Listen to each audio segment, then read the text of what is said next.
साथियों, इतने कम समय में वैक्सीन बनाना अपने आप में पूरी मानवता के लिए बहुत बड़ी उपलब्धि है, लेकिन इसकी अपनी सीमाएं भी हैं। वैक्सीन बनने के बाद भी दुनिया के बहुत कम देशों में वैक्सीनेशन प्रारंभ हुआ और ज्यादातर समृद्ध देशों में ही शुरू हुआ। WHO ने वैक्सीनेशन को लेकर गाइडलाइंस दी। वैज्ञानिकों ने वैक्सीनेशन की रूपरेखा रखी और भारत ने भी जो अन्य देशों की बेस्ट प्रैक्टिसेस थी, विश्व स्वास्थ्य संगठन WHO के मानक थे, उसी आधार पर चरणबद्ध तरीके से वैक्सीनेशन करना तय किया।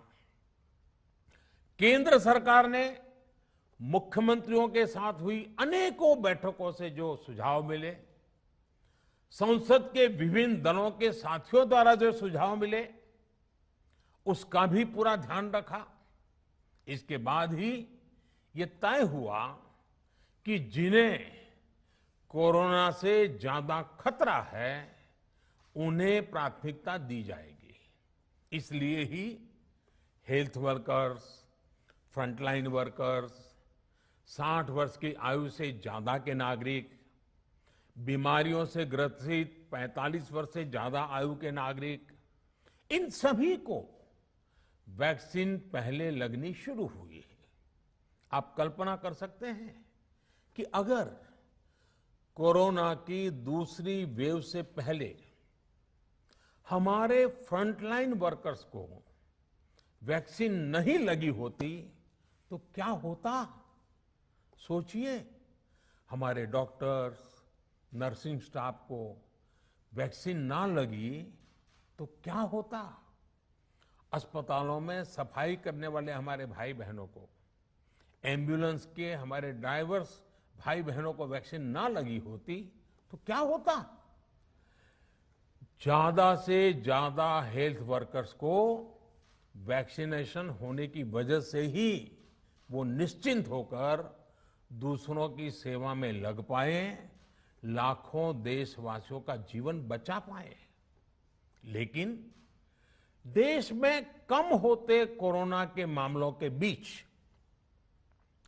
केंद्र सरकार के सामने अलग अलग सुझाव भी आने लगे, भिन्न भिन्न मांगे होने लगी, पूछा जाने लगा, सब कुछ भारत सरकार ही क्यों तय कर रही है? राज्य सरकारों को छूट क्यों नहीं दी जा रही है? राज्य सरकारों को लॉकडाउन की छूट क्यों नहीं मिल रही है? One size does not fit all जैसी बातें भी कही गई। दलील ये दी गई कि संविधान में चूंकि हेल्थ, आरोग्य प्रमुख रूप से राज्य का विषय है, इसलिए अच्छा है कि सब राज्य ही करें। इसलिए इस दिशा में एक शुरुआत की गई। भारत सरकार ने एक बृहद गाइडलाइन बनाकर राज्यों को दी ताकि राज्य अपनी आवश्यकता और सुविधा के अनुसार काम कर सके। स्थानीय स्तर पर कोरोना कर्फ्यू लगाना हो, माइक्रो कंटेनमेंट जोन बनाना हो, इलाज से जुड़ी व्यवस्थाएं हो, भारत सरकार ने राज्यों की इन मांगों को स्वीकार किया। साथियों, इस साल 16 जनवरी से शुरू होकर अप्रैल महीने के अंत तक भारत का वैक्सीनेशन कार्यक्रम मुख्यतः केंद्र सरकार की देखरेख में ही चला। सभी को मुफ्त वैक्सीन लगाने के मार्ग पर देश आगे बढ़ रहा था। देश के नागरिक भी अनुशासन का पालन करते हुए अपनी बारी आने पर वैक्सीन लगवा रहे थे। इस बीच कई राज्य सरकारों ने फिर कहा कि वैक्सीन का काम डिसेंट्रलाइज किया जाए और राज्यों पर छोड़ दिया जाए। तरह तरह के स्वर उठे, जैसे कि वैक्सीनेशन के लिए एज ग्रुप क्यों बनाए गए। दूसरी तरफ किसी ने कहा कि उम्र की सीमा आखिर केंद्र सरकार ही क्यों तय करे। कुछ आवाजें तो ऐसी भी उठी कि बुजुर्गों का वैक्सीनेशन पहले क्यों हो रहा है। भांति भांति के दबाव भी बनाए गए। देश के मीडिया के एक वर्ग ने इसे कैंपेन के रूप में भी चलाया। साथियों, काफी चिंतन मनन के बाद इस बात पर सहमति बनी कि राज्य सरकारें अपनी तरफ से भी प्रयास करना चाहती हैं, तो भारत सरकार को क्यों इतराज हो और भारत सरकार इतराज क्यों करे।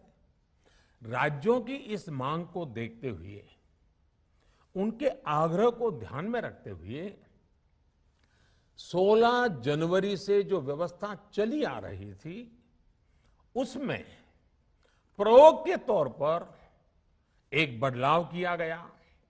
हमने सोचा कि राज्य ये मांग कर रहे हैं, उनका उत्साह है, तो चलो भाई 25% का काम उन्हीं को सुपुर्द कर दिया जाए, उन्हीं को दे दिया जाए। स्वाभाविक है, 1 मई से राज्यों को 25% काम उनके हवाले कर दिया गया। उसे पूरा करने के लिए उन्होंने अपने अपने तरीके से प्रयास भी किए। इतने बड़े काम में किस तरह की कठिनाइयां आती हैं, ये भी उनके ध्यान में आने लगा। उनको पता चला पूरी दुनिया में वैक्सीन की क्या स्थिति है, इसकी सच्चाई से भी राज्य परिचित हुए। और हमने देखा, एक तरफ मई में सेकेंड वेव, दूसरी तरफ वैक्सीन के लिए लोगों का बढ़ता रुझान, और तीसरी तरफ राज्य सरकारों की कठिनाइयां। मई में 2 सप्ताह बीतते बीतते कुछ राज्य खुले मन से ये कहने लगे कि पहले वाली व्यवस्था ही अच्छी थी। धीरे धीरे इसमें कई राज्य सरकारें जुड़ती चली गई। वैक्सीन का काम राज्यों पर छोड़ा जाए, जो इसकी वकालत कर रहे थे, उनके विचार भी बदलने लगे। एक अच्छी बात रही कि समय रहते राज्य पुनर्विचार की मांग के साथ फिर आगे आए। राज्यों की इस मांग पर हमने भी सोचा कि देशवासियों को तकलीफ ना हो, सुचारू रूप से उनका वैक्सीनेशन हो।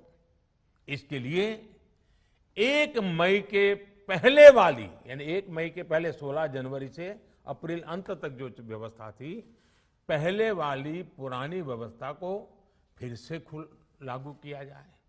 साथियों, आज ये निर्णय लिया गया है कि राज्यों के पास वैक्सीनेशन से जुड़ा जो 25% काम था, उसकी जिम्मेदारी भी भारत सरकार उठाएगी।